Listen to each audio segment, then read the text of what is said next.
Istorya Tagalog Horror Stories.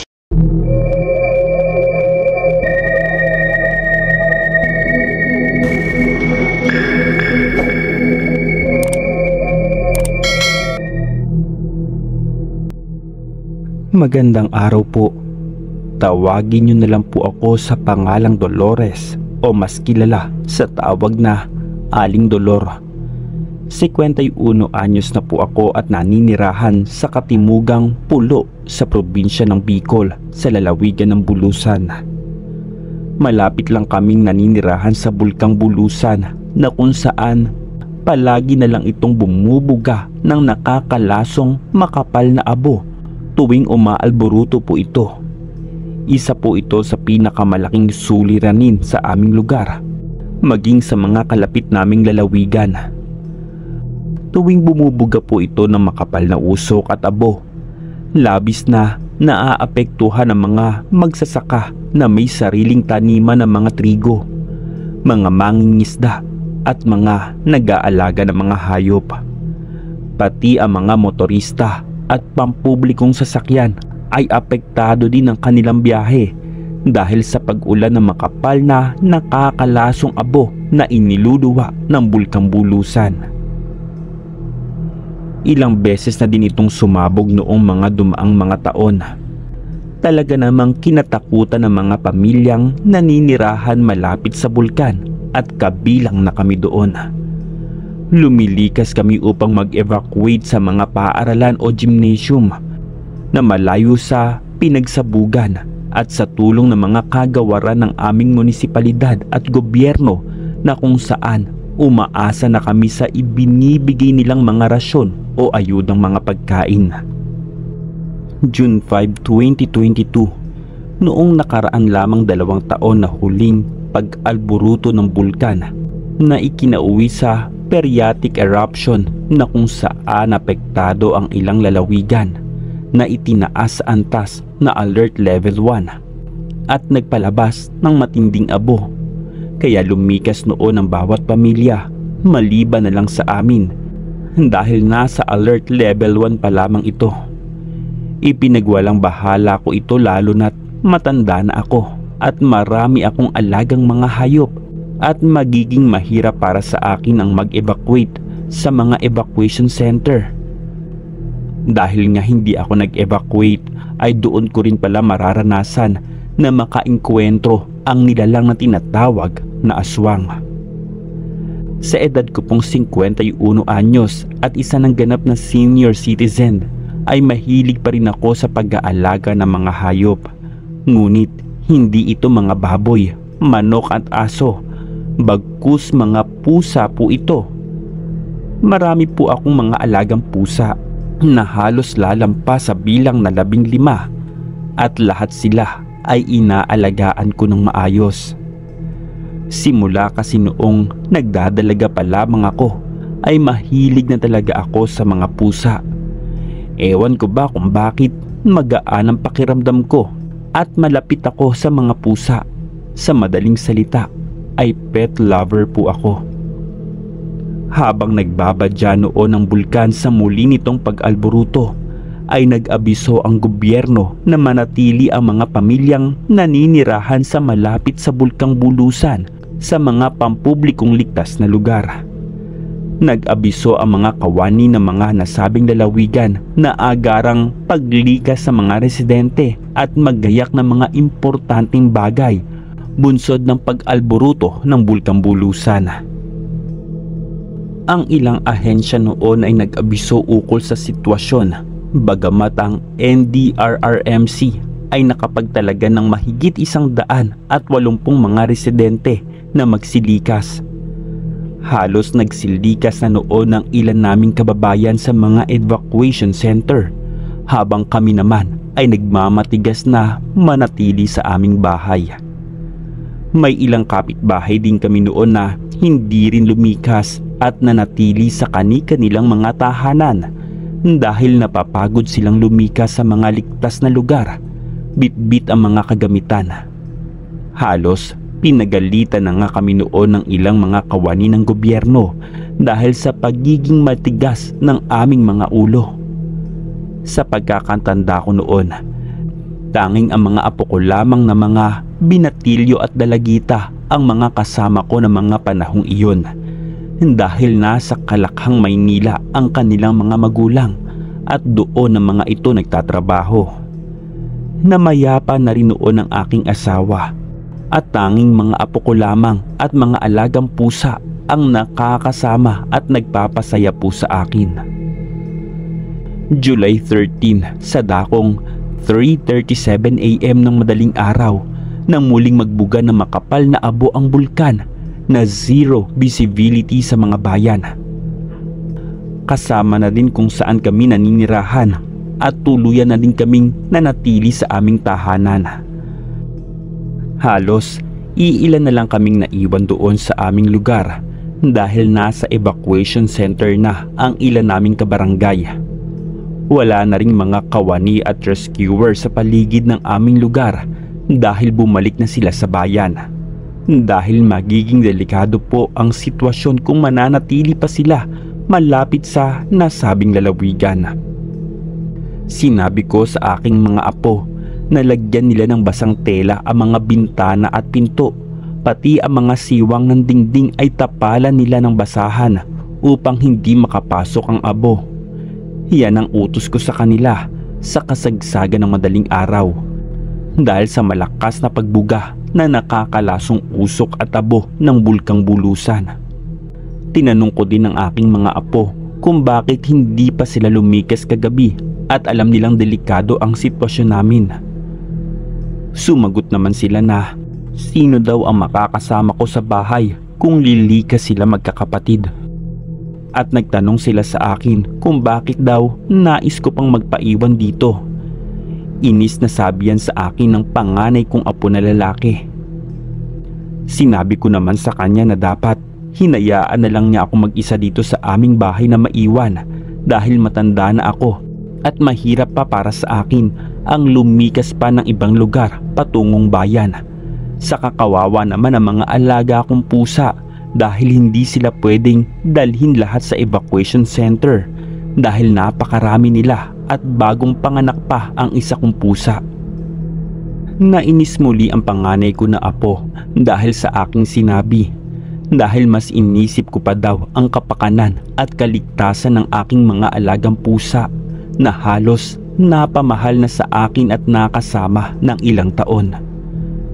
Nanahimik na lang ang aking apo dahil ayaw na nito makipagtalo sa akin. Ibinuhos na lang nito ang atensyon sa paglalagay ng mga harang ng mga basang tela sa mga butas na pwedeng pasukan ng usok at abo ng bulkan sa kasagsagan ng madaling araw. Inilagay ko rin noon ang mga alaga kong pusa sa dalawang malapad na karton malapit sa aking tabi habang nakaupo ako sa tumba-tumbang upuan.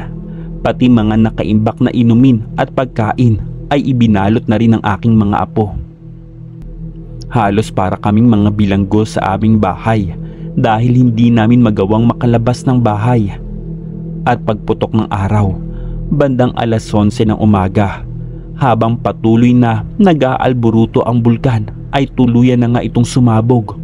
Ngunit hindi naman ito ganoon kalakas.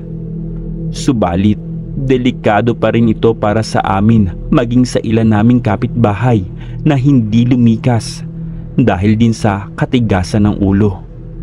Ganun pa man ay nag-alala pa rin ako sa kaligtasan at kalusugan ng aking mga apo.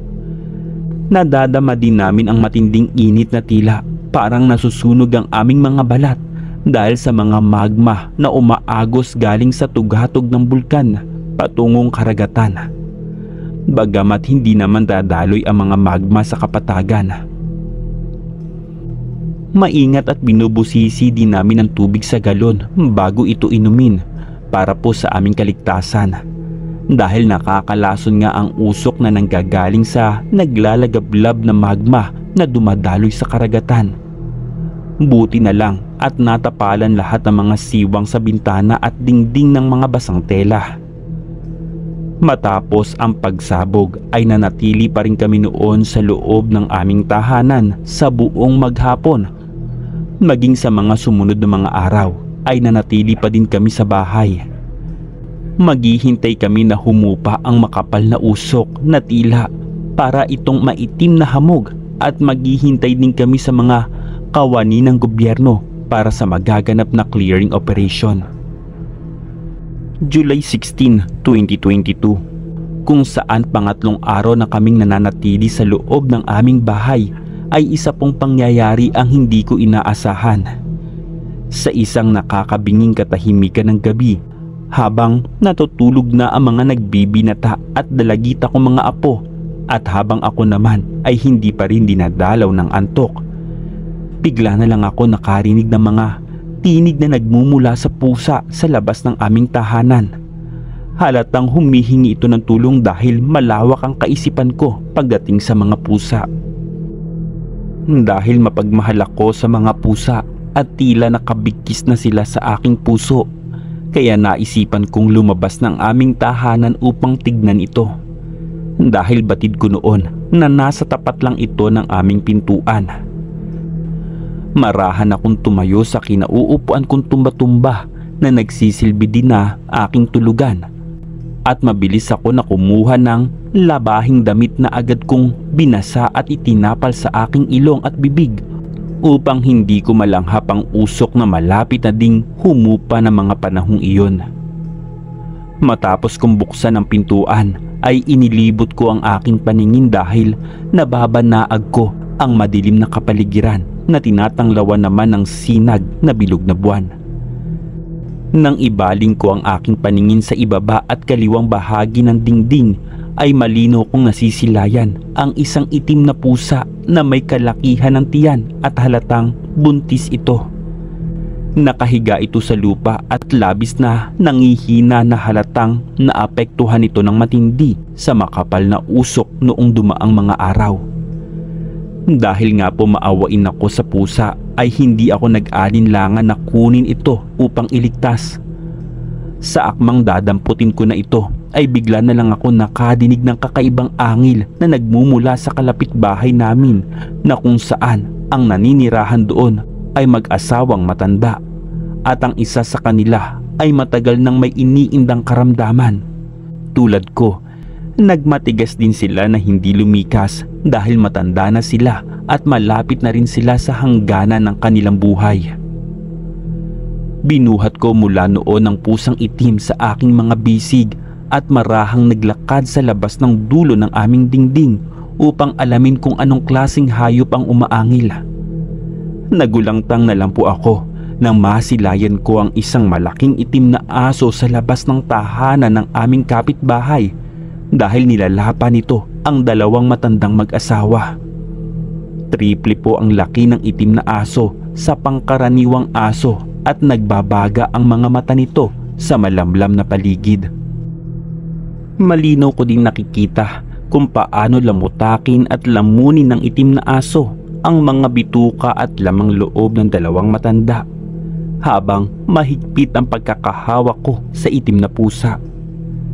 Nagilalas na lang ako nang maibaling sa akin ang paningin ng mga malahalimaw na aso na tila naaamoy ako nito na malapit ako sa kinasasadlakan niya at batid ko na isa itong nilalang na tinatawag na aswang, ang aswang na bangkilan. At dahil damang-dama ko ang peligro sa aking buhay, nagmadali akong naglakad pabalik sa loob ng aming tahanan kahit na nanginginig na ang aking mga tuhod sa labis na hilakbot, lalo na't matanda na ako at madalas na sinusumpong ng rayuma. Nang makapasok ako sa loob ng aming bahay, ay mabilis kong inilapag ang itim na pusa sa sahig at dagling isinarado ang pinto. Kinuha ko ang walis tingting sa kusina at nilagyan ko ang bawat sulok ng dingding ng 3 pirasong hibla ng tingting maging ang bintana at pintuan bilang pangontra sa aswang. Pati ang silid ng aking mga apo ay nilagyan ko ng mga nakapatayong hibla ng walis tingting habang mahimbing pa rin silang natutulog. Nilagyan ko rin ng asin ang bawat bintana para mas epektibo ang pangontra. Ngunit ramdam ko pa rin ang matinding tensyon sa aking sarili dahil naririnig ko ang malalakas na pag-angil ng halimaw na halatang pumapaikot ito sa kabuuan ng aming pamamahay. Dahil sa mga pangontra na inilagay ko sa bawat sulok ng aming tahanan ay hindi magawang makalapit ng aswang, lalo na't sa wali lang ang nagsisilbing dingding ng aming tahanan. Tila sinamantala ng aswang ang matinding unos na pagsabog ng bulkan upang mambiktima ng tao. Batid ko rin na ang aswang ay hindi dayo sa aming lugar. Bagkus kabarangay lang din namin ito at kasamahan namin ito na nagmatigas din na huwag lumikas para mag-evacuate sa bayan. At saka wala namang dayong aswang na maglalakas loob na dumayo pa sa aming lugar para mambiktima dahil nasa state of calamity nga ang aming lalawigan. Pilit ko pa rin noon pinapakalma ang aking sarili kahit na kinikilabutan po ako sapagkat alam ko sa aking sarili na wala akong laban sa aswang na bangkilan dahil matanda na po ako. Muli kong kinuha ang itim na pusa sa sahig at inilagay sa ibabaw ng lamesa malapit sa inuupuan kong tumba-tumba. Kumuha ako ng malinis na basahan at pinunasan ang katawan ng itim na pusa na halos puno ng naninigas at natuyong abo. Matapos kong linisin ang katawan nito ay pinainom ko ito ng malinis na tubig at pinakain ko na din dahil nga buntis ito. Masasabi ko na may 9 na buhay talaga ang pusa dahil hindi ito namatay buhat ng mag-alboruto at sumabog ang bulkan sa karagatan. Matibay talaga ang resistensya ng mga pusa at matibay ang kanilang kalamnan. Matapos ko itong pakainin at painumin ay inilagay ko ito sa loob ng malapad na karton na kung saan naroon ang aking mga alagang pusa. Tila nakasundo naman ito ang aking mga pusa dahil hindi naman sila nag-away-away at batid nila na inampun ko na ito. May sariling pag-iisip kasi ang mga alaga kong pusa at mababait din sila. Muli po akong umupo sa aking tumba-tumba at nararamdaman ko pa rin na nasa labas pa rin ng aming bahay ang aswang na nag-anyong itim na aso na kumitil at kumain sa buhay ng mag-asawang matanda. Ngunit tila nilamon ako ng sindak ng gabing iyon dahil nagiba ang aming pintuan dahil nagawa itong sirain ng itim na aso na desididong patahimikin ako. Dahil batid ko talaga na ang aswang ay isa sa mga kapitbahay ko na hindi rin lumikas noon. Para po akong binuhusan ng malamig na tubig sa aking kinauupuan habang kumakabog ang aking puso na tila nais humiwalay ng aking kaluluwa sa aking katawan. Pinagmamasdan ako nito ng matalim habang nanilisik ang mga mata. Nagising naman ang aking mga apo dahil sa malakas na kalampag ng aming pintuan at nasilayan din nila ang mabalasik na aswang. Lumapit ang mga apo ko sa aking tabi at doon sila nagkumpulan habang binabalot sila ng matinding sindak. Akmang sasalakay na sana kami ng itim na aso ng gabing iyon.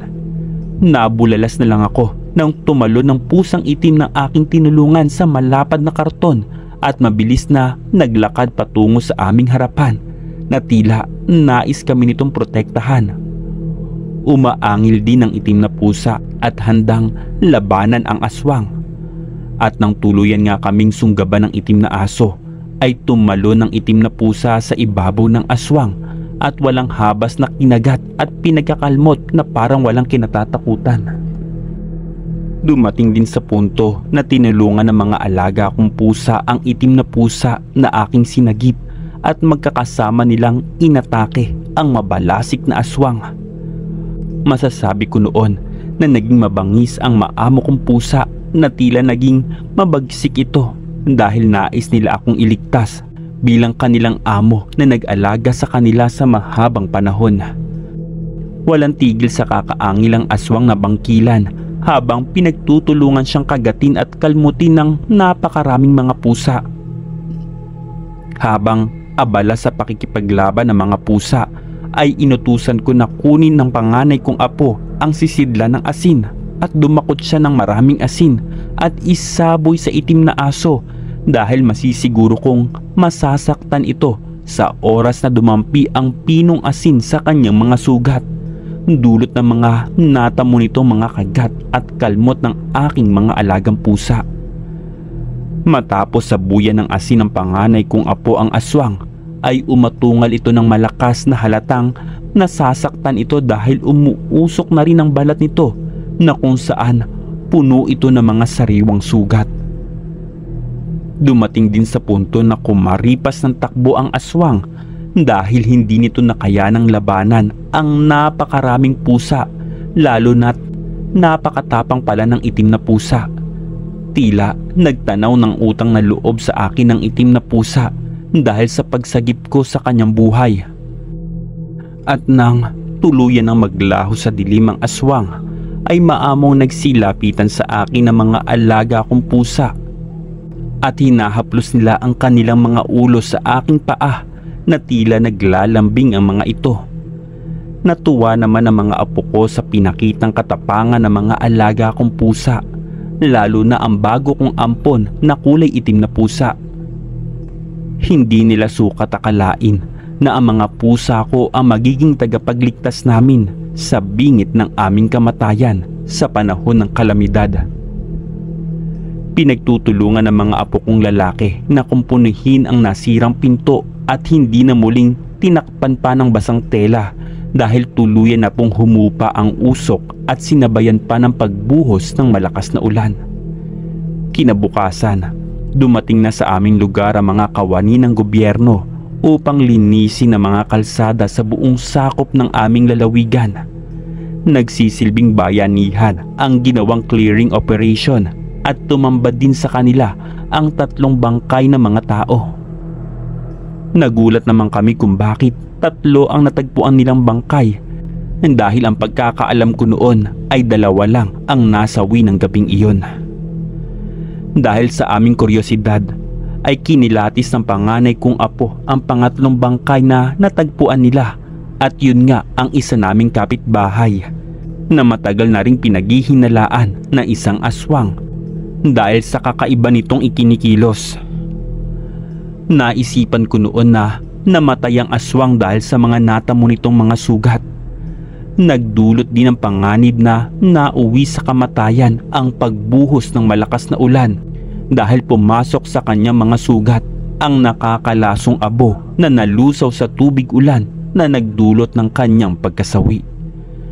Masasabi ko noon na ito ang aswang na sumalakay sa aming kagabi dahil hubot-hubad itong natagpo ang nakahandusay sa lupa na puno ng sugat ang buong katawan habang nakadilat pa ang 2 mata. Dahil sa pagiging mapagmahal ko sa mga pusa ay sila rin ang dumepensa sa akin para iligtas ang aking buhay. Naging matapang ang mga alaga ko dahil sa ipinakitang kagitingan at kabayanihan ng itim na pusa na aking tinulungan. Sa mga lumipas pang mga araw, linggo at buwan ay inalagaan ko ang itim na pusa na bahagi na rin ng aming pamilya at ligtas din itong isinilang ang kanyang mga supling na kung saan mas dumami na ang aalagaan kong mga pusa hanggang sa huli ng aking hininga. Hanggang dito na lang po at marami pong salamat.